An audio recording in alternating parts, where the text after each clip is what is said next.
Thank you. We have a guest of honour today in the audience you may or may not have recognised, being Harvey, who is Mitch Jennings' new baby. And just hearing Zahid talk about what prompted him to write the book, which was considering having children. Your book, A Town Called Treachery, Mick, is about an 11-year-old and slightly washed-up journalist. Was the focus of a child prompted by anything in particular?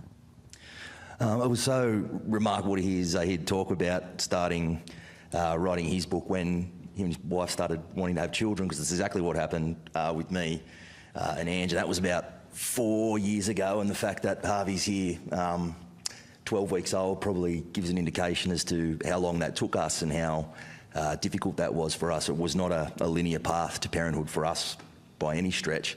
And it was only when I sort of got to the end of this book, and that was out there in the wild, and I started getting asked questions about it and started sort of reflecting on what made me come and write this and what made me write it the way I did. And I realised along the way it was probably questions of fatherhood and questions of, you know, can I rise to this challenge? I didn't know I was having a son yet. I didn't know I will have an 11-year-old boy to father one day. But it was, that question was really informing everything I was doing. I didn't realise it at the time, but so much of what drives this narrative is obviously Matthew needing to be parented, and his dad, Robbie, in the book, can he rise to the occasion or will he not? And where's that going to leave Matthew? So those sorts of questions of fatherhood and father-son bonds and how strong they can be, how fragile they can be, was really what I started with. I started wanting to tell a story about a father and a son, and it developed into, you know, everything that it developed into. But much like Zahid, it was right when I was starting to write a book was when me and my wife started wanting to start a family, so that they're interwoven, and the fact that they've sort of come out at about the same time. Harvey was born a month before A Town Called Treachery was released, so I keep saying I've got twins at home. One of them sleeps a lot better than the other. But yeah, it's so fitting that they have come out into the world at the same time, because they really are a part of each other. You introduce us to Matthew very quickly in the first page, in fact, and I get a very strong vision of who he is and how he is. Could you just read the opening to give the example of what I mean? I sure can. I often joke that the opening to my own novel is a bit like fingernails on a chalkboard, just because of all the times you've gone back to edit and you start with the first line again. But I can do that. It was 5:11 a.m. when Matthew heard the sirens. Police never seemed to be in that much of a rush in Treachery. They were two or three streets over by his guess, heading to the lookout. He jumped out of bed and threw a hoodie over the top of his pyjamas, grabbing his notebook and disposable Kodak. He ran downstairs past his dad, Robbie, who was face down on the lounge room carpet, snoring loud enough for Matthew to know he wasn't dead. There were days when Matthew would curl up next to his father just to feel the breathing in his chest, just to make sure. No time for that today. He went to his bike in the carport, kicked out the stand and pedalled off towards the lookout. He cut across 3 streets until he hit Ocean Drive, the long winding road from the break wall in the middle of town up to Milton's Head. As its name suggested, you could drive the length of it without losing sight of the water. It was a crisp morning with the faintest breeze wetting his eyes, the ocean like glass in the orange haze of dawn. Lovely. Who was the inspiration for Matthew? Was there anyone in particular, or...? People, especially when you're I think, a debut novelist, there's usually always a sense of some sort of autobiographical element in there to what you write. I started with an 11-year-old boy. My experience is not Matthew's experience. I didn't live a life with, I guess, the challenges or the deprivation and everything that Matthew deal with. I probably lifted as an 11-year-old I said it where I said it to make sure the experience of an 11-year-old boy would be authentic. So, you know, Super Nintendo is the console, and this is what's on TV. And so what year were we talking about? What year did you? We're talking sort of mid to late 90s. I haven't pinpointed it too much, but it's around that 1996, 97. Any rugby league fans in here will probably get the references to the Super League War and some other things that sort of go on. So I put some of my own experience into Matthew in that sense, but I didn't. It's not something that was front of mind. It's not something that I consciously lifted from my life in the sort of Trent Dalton Boy Swallows universe sense. It's not quite like that, but it has to have come from somewhere. And I think, again, it was something that was only on reflection when it was all done and it was published and it was out there, I probably realised I did draw a little bit on my own experience as a young boy, particularly the strange goals. I write in there, you know, a lot of people want to wear the baggy green or win a day, and this 11-year-old wants to be a journalist. It's a really measured sort of goal. You know, they usually tell kids, you know, you can be whatever you want to be.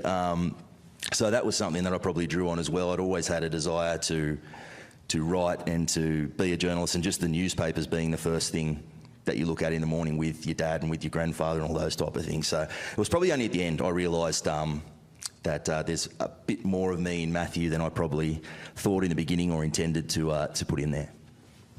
Thank you. Bruce, your book is less about children than about the elderly. And in fact, your protagonist is Rose, who's fun and cheeky and clever, and also suffering from dementia. Could you read the opening of your book just to give us a bit of a feel as to who this Rose is?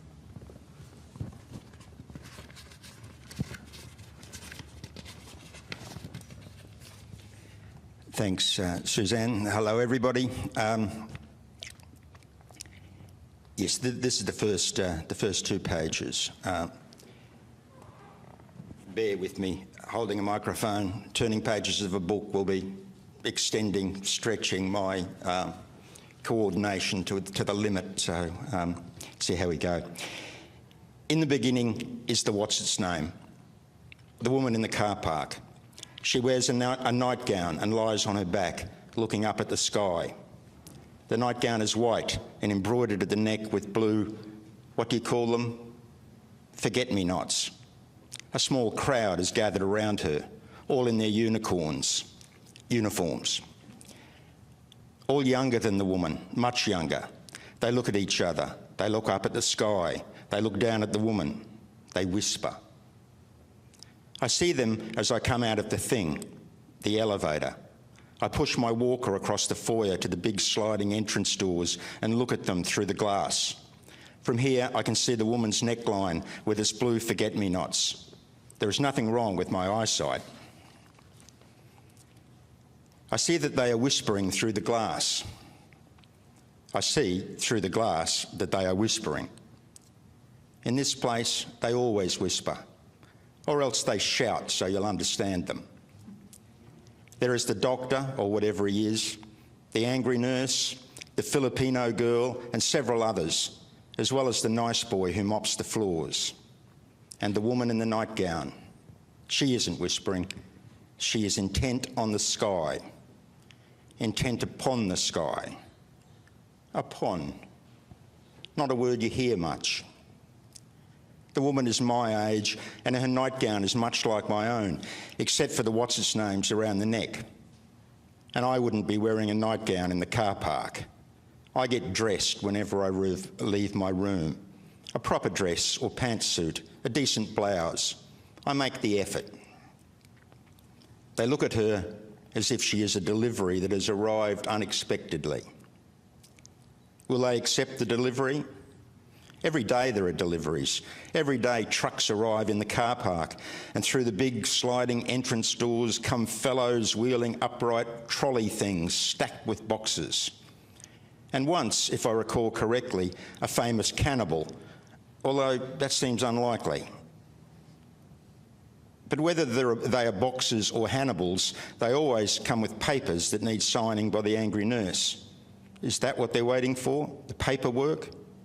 Is the woman in the nightgown a delivery that has arrived without paperwork? No, she must be a new resident, of course. They're just waiting for an available bed. Usually the new ones arrive in wheelchairs. Usually they don't lie out there on their backs in the car park looking at the sky. I imagine that she won't be there for long, nevertheless. when there's a bed available in this place, it's never for long, never the less. Thank you. So, Bruce, you're a former teacher, and I could see in this book your fascination for words. Apart from the wordplay, what prompted you to write this book about Rose? The most obvious answer is my own mum going into care, and around about the same time, my mother-in-law going into care, aged care also. It's not as if though I thought, oh, beauty, I can get a book out of this. But, I mean, fact is, as soon as I saw the aged care centre Mum was in, which is virtually the first one I'd ever experienced, and it was a good place that she loved being in, but I just thought, well, this setting is just irresistible. I've got to do something with the setting. And I sat down to write what, okay, I thought would be this is going to be really easy. I'm going to write a mystery set in an aged care home. From the first sentence, Rose started speaking, and so it became Rose's story so much about the voice of this character, and all of the novel is very tightly first person from Rose's point of view. So from then on, to me, it was a matter of trying to stay with this voice. And I used to say in the process of writing that really every day I couldn't wait to get to the writing desk to find out what Rose would do and say next. It was that sort of writing experience for me. And as we've announced, we're at a crime festival, and this is an unlikely setting or unlikely protagonist for an investigator. When did the mystery or the crime element come into it? Well, as I say, I had probably a vague notion that there would be a mystery from the beginning, but that focused straight away when Rose's voice came, because certainly the book does have a mystery. It has mystery elements. There is a murder. It's essentially, though, I tend to think of it as in terms of mystery as a genre, as a psychological mystery. And I think the whole book, the way it works, is that Rose is faced with a mystery in terms of the sinister things that she comes to believe are going on in the aged care facility. But it's so much also a story of her solving the mystery of her own self, of who she is, what this setting is that she's in, who she is, what she has been, her past, her present, and I'd like to think that the book sort of is always conflating that psychological mystery with the mystery going on about her in the sort of the criminal sense. And I see you're nodding, Zahid. It's an interesting thing, isn't it, for the writers in the audience? When you're writing a book, it's great to have excellent characters, but you also need a thread, a plot that goes through, which is why crime is such a useful element in a book, because it keeps the reader going. Clearly, your book is concerned by dangers in society, the dangers of addiction in all its forms. When did it also become a book where there was a mystery to be solved? Was it always there? Yes, the mystery was always there from the very beginning, and I suppose I had this idea that the mystery would run through the novel, and I always I guess I'd never initially thought about it as crime, but, you know, I think crime is a broad church, and it's mainly concerned with the outcome or the outfall of the commission of a crime. And the primary way that is expressed in crime fiction is that the external plot question is, you know, who done it or will they get away with it? But it's fuzzy, obviously, because, you know, Hamlet is trying to figure out whether his uncle killed his father, but nobody really describes Hamlet as crime fiction. But I think my novel is crime fiction, and then once you are in there, you have to start thinking about the conventions of crime fiction. And, you know, conventions aren't rules. The president doesn't have to release his tax returns, for example. So, you know, once you play with that, you do set up expectations, and the reader has expectations about what you're doing. And I think that's where there's a bit of something challenging about the way I went about the mystery in my novel, because we don't have an ongoing detective character who goes through and tells you everything that happens. We don't have the drawing room denouement where you get everything explained to you. And the way I thought about it, you know, there's the pretentious way I thought about it, which is that this implicates the reader because it invites the reader to, by implication, into the role of detective. You're there. The Tower of Babel has fallen. These people can't communicate with each other. You have to put this thing together. But when I thought about it, the best metaphor that I kept coming back to was the never-ending story. You know, in the never-ending story where they keep trying to convince Bastian that he is part of the novel and he resists that. And I think that's the position that, by implication, I'm putting the reader in with the mystery. Mitch, you're a sports journalist. Are you confronted by mystery and danger on a daily basis? Not entirely. Sometimes covering rugby league, you can come across all sorts of, you know, you delve into court a little bit more than other sports, I think, if you're a rugby league writer. But not a whole lot. Not in sports journalism, no. And so your protagonist, Stuart Drisden, is also a journalist. Did you toy with having a police officer or a psychologist? Was it always going to be a journalist for you?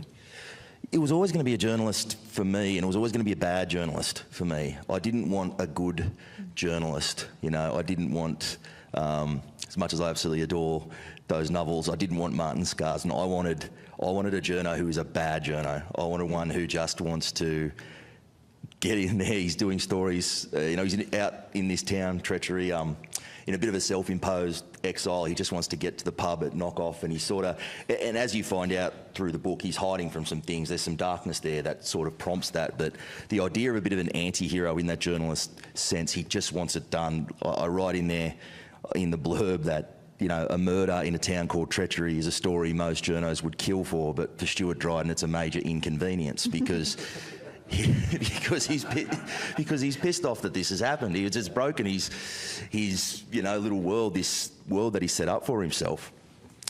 So I kind of wanted a journalist who had this thrust upon him and had to sort of become probably the journo that he might have set out to be, but has sort of drifted a long way from, and someone who sort of stumbles to the truth, and he's sort of dragged to the truth in the end by his own ambition. I think he gets a fire lit under him, but obviously a little 11-year-old boy rocks up with photos on a camera and keeps showing him up. He's getting beaten to the punch by an 11-year-old kid to the story in this small town. So I wanted to have a journalist, but not one that we typically see in crime fiction that has that nose for news and has to know. I wanted one that needed to be sort of dragged along.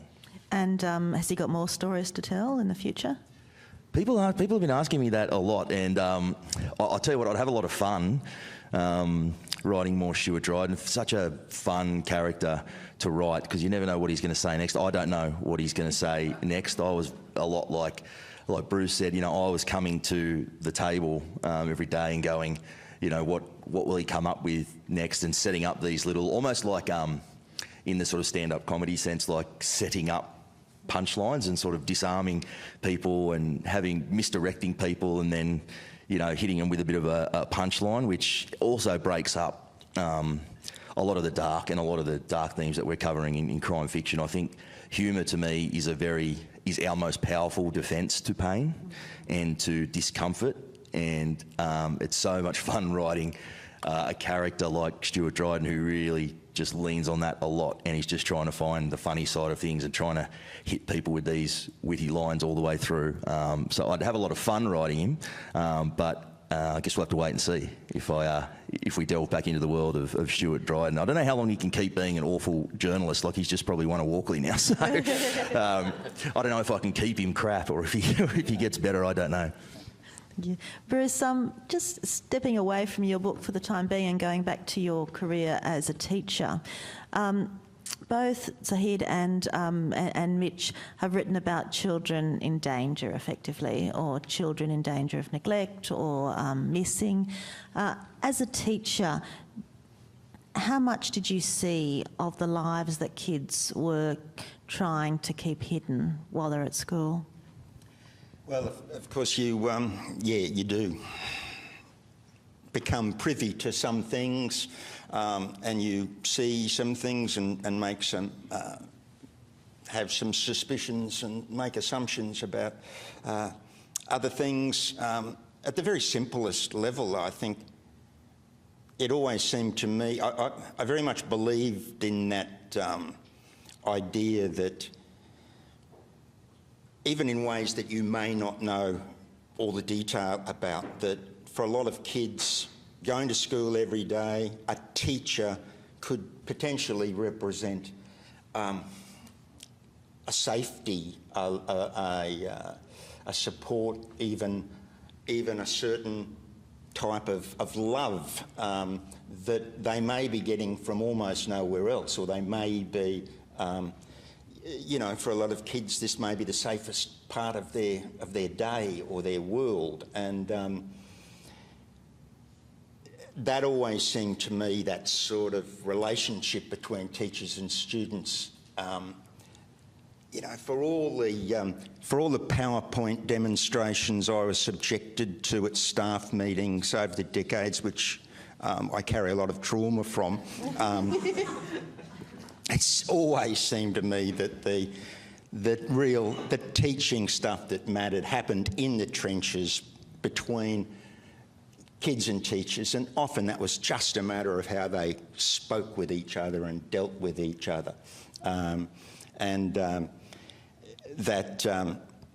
that to me was the heart of it. Those little moments. I mean, I won't tell the whole story, but I've often spoken about a key moment in my life as a young 15-year-old, good at English, but spent a lot of time in class trying to hide that fact, and a teacher who just disregarded my bad behaviour. End of the lesson, just gave me a book and said, "Bruce, you might like this." Bloody book changed my life, didn't it? And it was just the right book at the right time for what I was trying, all these strange 15-year-old questions I was asking myself. You can't end it like that. What was the book? The teacher was a young teacher who was doing a German degree part-time at night, and he gave me a copy of Hermann Hesse's little novel Damien. And Hermann Hesse, a German novelist, you know, early 20th century, and Hesse virtually always wrote about the divided nature of the human personality. And you know, I was just this 15-year-old boy who loved literature and reading, but I wanted to also hang out with the bad boys and get really good at snooker and chase girls, you know. And I thought they were mutually exclusive. And this book said, no, you can do all of those things. And I'm like, you beauty. So it made and it really did. You know, that one moment was just enormous. And you know, clearly this teacher, he was paying attention, you know, and you know, it was a wonderful thing he gave me. Paying attention, I mean, that's really, I suppose, what we do as writers. We pay attention and write what we see. Zahid, in your book, All the Missing Children, you create a portrait of a principal, which is, I I'm not sure whether it's a positive or a negative portrait. Tell me a bit about that and the motivation behind it. I don't think it is positive or negative in the truth. Like, I don't think it's the polar end of either one. I think the principal has complicated things within the school that they need to balance, and the principal genuinely wants to help Eileen and the children, but at the same time wants to think about not only the welfare of the school, but the amount of effort that needs to go into this relationship. And so I think there is a sort of, it's not a duality, maybe it's a complexity to the way that the principal deals with Eileen. And she's trying to both be an authority figure, someone in whom Eileen can confide, but at the same time there is a sense of her being the police officer to Eileen, and Eileen is not going to be opening up to her necessarily or leaning on her. So there is this push-pull in the relationship that goes through it. Thank you. And I think, Mitch, it's similar for Matthew as well. I don't think it's giving too much away to say that there is a death, there's a murder, and Matthew has some knowledge of the person murdered. Was it important for you to show Matthew's relationship with those at school? You know, that the idea that you only need one adult for a child to be saved? Yeah, it's remarkable to hear Bruce talk about that. I had 15 as well for me. Mrs. Lynch at Foster High School. One of the coolest things I got to do after publishing this was to sign a copy and give it to Mrs. Lynch, my Year 9 English teacher, because we did very much in the same sort of thing. And it was, in a way, I was much like Bruce as well, and a lot of it was wrestling with that part of myself.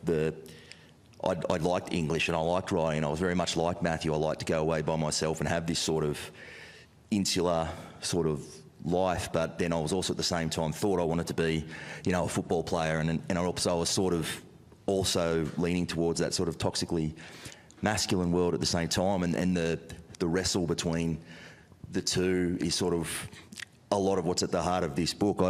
My dad is a high school principal as well. So it's funny you speak about principals, and he was, his view of education, he's a hard man. He played 100-odd games of what we now know as the NRL back in the 80s when it was a tough game. They were tough men. It was a really brutally sort of masculine world. But as he came to be an educator and a high school principal, there was all the naughty kids loved him because he took an interest in them as people, and he had this really altruistic approach to being an educator. So to balance, I guess, the two parts of that nature, the hardness and the softness, and I guess the gentility, and the way, I guess, his path as an educator was the pathway for him to sort of do that. And I think teachers are remarkable, and I think it does take one adult, as you say, to take an interest. I think in the book as well, I have Stuart Dryden taking an interest in Matthew in a way that maybe not a lot of people would. I think as much as he looks from the outside looking in like he's got a lot of flaws, which he does have, but I think part of what makes you, or makes people like to think, makes people warm to Dryden is that, the way he sees this 11-year-old kid with a passion, and probably one that's not being served or supported a great deal by the people around him, and takes that interest in him and takes him under his wing. And in the end, it ends up serving Stuart Dryden a lot. But yeah, I think certainly a kid in sort of Matthew's position to have that, be it a teacher or be it just an adult, to take that interest can be obviously, yeah, really life-changing and powerful to bring to life, I think, in a book, because most of us have that person for us. Obviously mine sprang to mind immediately. So I think I'm not surprised that would be at the heart of a lot of novels, particularly novels involving sort of children. Thank you. For those of you who know my writing, I think it can be summarised as I write about either the Holocaust or schools, and which is, and of course the Holocaust is a difficult subject, and you can't mar your reader too much in the horror. You need to lift the reader, and of course the machinations of schools are similar. So my question to you is, you've each dealt with quite difficult topics. Dementia's hard, murder's hard, and child neglect, gambling, addiction, drugs, you name it to hit. How do you give respite to the reader when you're dealing with serious matters? Start with you, Zahid. I think it's probably first worth acknowledging that different writers draw the line in different places, and different readers have higher tolerances or lower tolerances for dark material. And my novel skews to the darker side, and it has horror elements in it. So I think that seems appropriate. I do want people to feel a lingering sense of discomfort when they've finished reading the novel. But at the same time, I don't want the novel to seem to be all doom and gloom, and I don't think it is all doom and gloom. I want people to understand that even though really horrible things happen in the world, there are consolations that we can have, like love and compassion and connection. And so when I was writing, I did think of it a little bit like a piece of music, or in Eileen's case, like a series, like she's playing the pokies and having wins and losses. And so while there are dark things going on, you break that up with little moments of humor or connection. You know, Benji might joke with his mum about her secret lover before they go out, or two children might share a hot samosa and take really great pleasure in that simple act.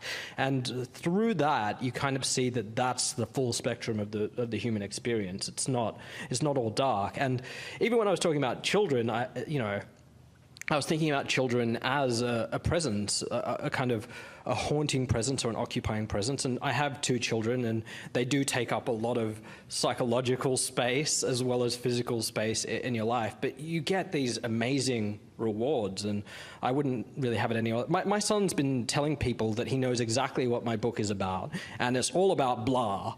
That's his description of it. He's 4. So I wrote an article where I said all of these serious things about my novel, and I let him have the closing words to it. My novel's about blah, and I said, maybe it is, kid. Maybe you're right. So I think that's how you kind of break it up. And I would say for your book too that what you do is that you change focus. So we have a particular scene with particular people, and then you completely change it, like a change of scene. Was that deliberate as well, to get these sort of parts where you're dealing with very different people and slowly the pieces come together? Yeah, that was definitely part of it. I wanted to draw characters from different parts of society and really play with the limits of genre as I put it together. And I think there are parts that are kind of lighter and more playful, and then there are parts that are definitely darker. But I also wanted it to slowly transform into a horror novel. So I think if you read part 1, you're not necessarily sure that you're in a horror novel, but by the time you get to part 4, you're definitely aware that that's what you're doing. So that was definitely part of it, changing it and giving the reader an experience that I hope that they enjoy, but that they probably wouldn't be expecting. Bruce, thank you. Bruce, so dementia is not necessarily funny. It's quite hard. It's hard on the family. It's hard on the person. But you made me laugh in this book. I was listening to it, and it's a book I think made both to read and to listen because there's such plays on words. Why so much humour? What were you doing with it? How did you want the reader to react? Well, Zahid said the full spectrum of human experience, and I'd like to think that that's there. Of course, a woman with dementia alone in a room that has a bed, a TV set, a window. That can be pretty grim. And there's the grimness, the loneliness, the powerlessness at the centre of Rose's sort of situation is certainly, I'd like to think, it's certainly there all through the book. But I'd certainly like to think that the book is funny, and the comedy, the humour, certainly comes from language. Rose is someone who loves language, has always loved language, has had a powerful ability with language, and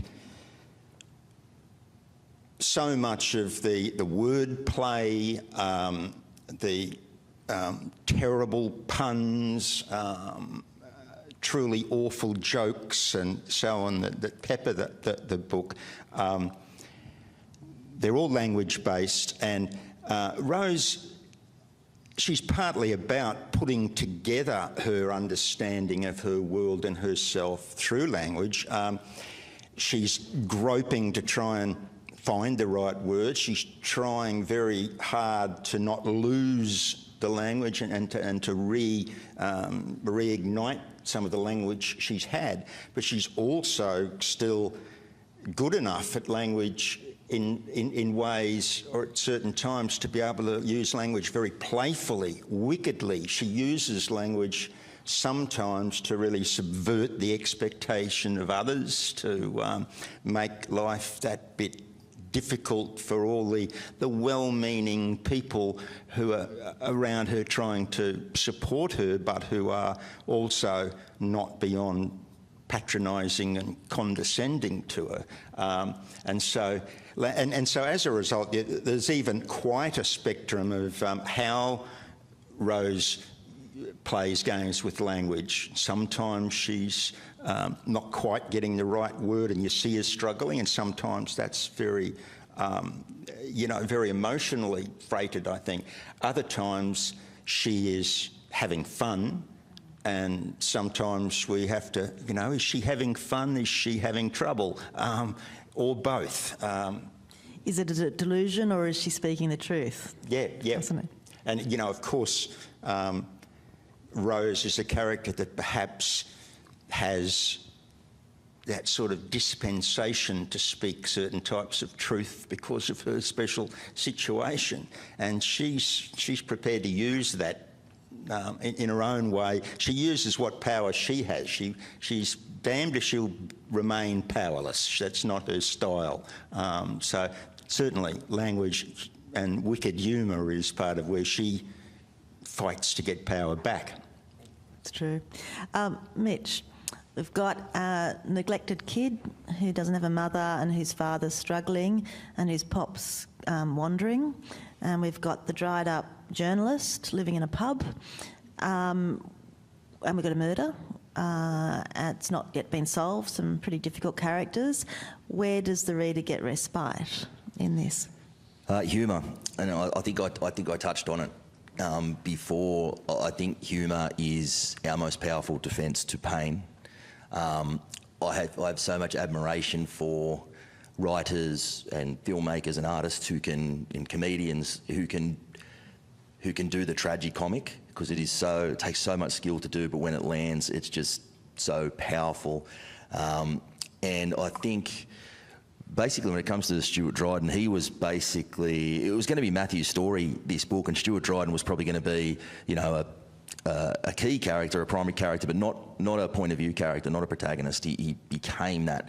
I initially had him there, obviously to serve a function, but to be sort of comic relief that I could sort of inject into this dark and often sort of disturbing coming-of-age story I could have, as you said, dried up, I think wet most of the time, Stuart Dryden at the pub, but to come in and, I guess, be that little escape for, the reader, to be that comic relief. But I think what made the character of Stuart Dryden evolve was me peeling those layers back and sort of illustrating that for Dryden, as much as has this laconic way and he's prone to sort of witty comments, there's pain that he's hiding, and as it goes on, we think he's pretty happy with his life, like I said, in this little world he's created, but we see that there's some darkness behind that, and there's some trauma behind that of his own that he's probably tried to bury in humour, and by being that type of character. So I think for me the respite is humour, but that doesn't necessarily mean it's not dark, or we're not continuing down a dark path.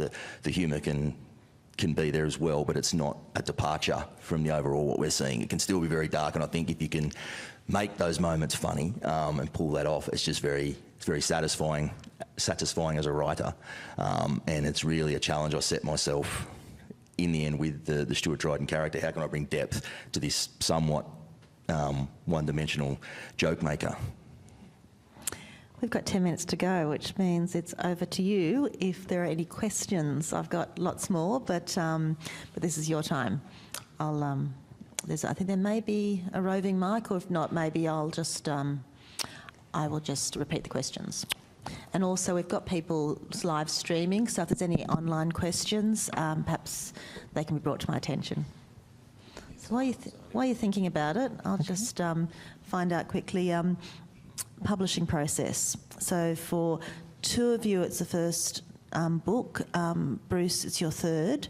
Let's just do a quick sum up of Mitch. Publishing process: easy, hard, good, bad. Oh, different for me, because it was kind of a bit of a roller coaster. I entered the Banjo Prize, the HarperCollins Banjo Prize, back in 2022. I was shortlisted, and I didn't win. The day they were going to make the call, I got a call from who I now know as the wonderful Roberta Ivers from HarperCollins, but I hadn't met her at that point, and she was telling me I hadn't won, and she was saying, "Oh, but it's really good," and I'm just like, "Oh, yeah, whatever." Like, I felt like I was being broken up with, like, it's not you, it's me, like this type of thing. The conversation went on and on for about an hour, and ended up with, getting me an edit and going, "Send it back to us, and we'll have a look. If you can do the work on it, we'll have another look." I did the work on it, and longer period, and a lot of edits and everything else, but not difficult. I don't have hair to tear out, but not difficult. Tough at times to do, but I loved every second of it. Having the opportunity to try to get something as close to perfection as you can with that sort of carrot of publication coming. I love the edits, even though there were still moments of screaming in the shower and swearing into the pillow. I have to do that even more now because I can't swear in front of Harvey anymore. We've got a swear jar set up at home. But really different and non-linear, but just enjoyable from start to now. It's still enjoyable. I mean, is it extraordinary? What I still find extraordinary is that people are paid to assess my imaginary world, and we have serious conversations about characters that don't exist and what these do or don't do. And these very clever people in this clever industry, that's their job, and it's extraordinary. Bruce, what was your experience with this book? Well, as you mentioned, I've had 3 books published, but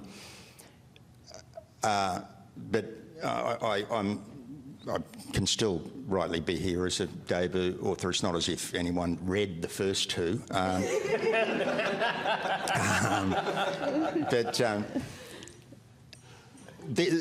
All the Words We Know is the 8th or 9th novel that I've written, the 3rd to be published. So I guess, the most obvious sort of thing that suggests is a sort of insane level of perseverance. Writing novels, I've decided the evidence is there. Writing novels is what I do. No one can stop me.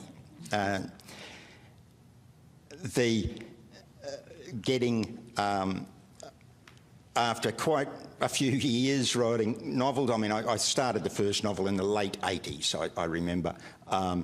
So there's a fair bit of writing time and getting to know the Australian publishing industry very, very well from the margin, from outside, looking in, nose against the glass. And I'm sure I'm not the only person who sort of has had that experience, but it was wonderful to get publication finally from a relatively small press they published the first 2 novels. They were lovely, lovely people, lovely publishing house, particularly good at keeping a secret, I found. Then when I'd written this one, I did think, well, look, this woman with dementia, mystery, there's enough high concept here for me to try and get an agent. Over time, I'd had two different agents going back a bit at different times. Each time I naturally thought, I have an agent, I'll get a publishing contract. Didn't quite get there, but this time I thought, time to try again. And this time, Melanie Austell reacted very well to the book from the start, and then did a wonderful job of pitching it to publishers and so on. And the thrill of having the book accepted by Allen and Unwin, who were probably my publisher of choice at the time, and to have it really loved and championed by Jane Palfreyman, who, as a legend that I knew so well from the margins where I'd been following the whole publishing story, that was pretty wonderful. And I totally agree that then you get into that wonderful business of all these motivated, terrifically hard-working, terrifically talented people that are trying to do their different bits to get this book to some sort of success and to make it such a beautiful thing. It's really pretty astounding and makes you feel, well, a whole range of things, which I won't even try and explain, I think, but wonderful process to me. Zahid, you're in an interesting position because you teach writing and you shepherd writers through often to publication as well. Tell me about your experience with having all of the Missing Children published. I think the story I have is one of my own errors and misunderstandings of how to get something published. So I had been writing and publishing short stories for a fairly long time, and I had an idea that I could get a collection of short stories published. And on the back of the short stories I'd written, I had a meeting with a major publisher, and they said, we like your short stories, but in Australia, generally, you publish a novel and then you can get your collection of short stories published. So I went, okay, I got it. I have to go write a novel now. And so I went and I thought, you know what I'm going to do? I'm going to have the novel, but write one part of it as a novella, and on the back of that, surely a publisher is going to give me an advance to go and write the rest of the novel. And so I wrote the novella and I took it to an agent, and the agent said, I really like this, where's the rest of it? And I was like, do I really need that at this point? He said, well, yeah. So then I went away and I was kind of part-time working on writing this novel, but I also dabble in screenwriting, so I have some connections in the film and TV world, and I had a producer reach out to me who I'd met before, just saying, do you have any material that we could use for a TV show? And I said, well, I've got this kind of half-finished novel that's just lying there. And she was like, let me read that, I'd love to. And so I only had like a kind of first draft of parts 1 and 2 at that point, and so I gave it to her, and she said, we love it, we want to option it as a TV show, when can you get the rest of it finished? And I was like, oh God, all these people want the rest of it. And so I said, oh look, probably 2 months, so just give me 2 months. And I think it was like 6 or 7 months later, I had the whole thing, and I took it back to the agent who was interested, and sort of he went and negotiated with publishers and dealt with the TV side of it, and that's how it ended up where it is.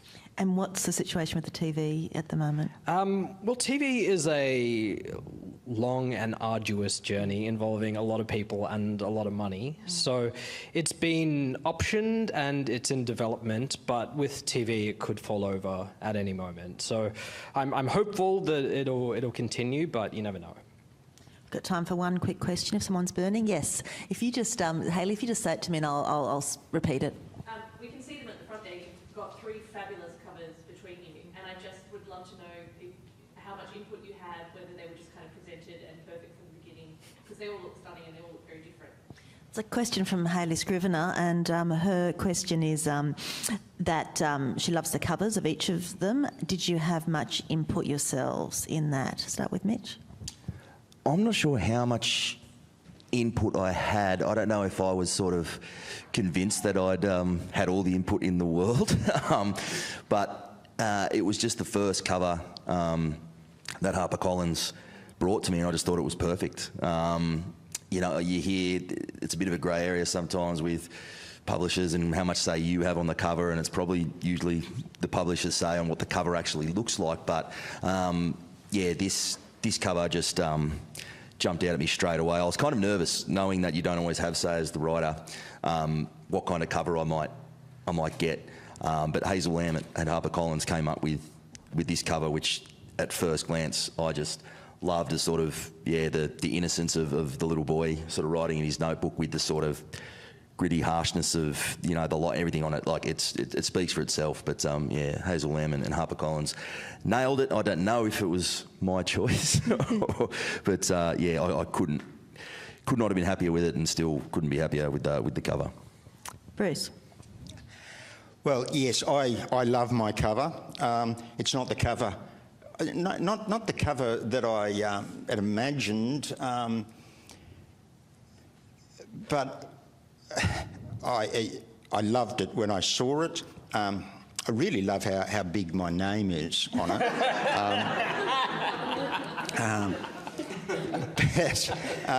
It was funny because, you know, talk about writers overthinking things. I loved the cover when Allen and Unwin sent me the design.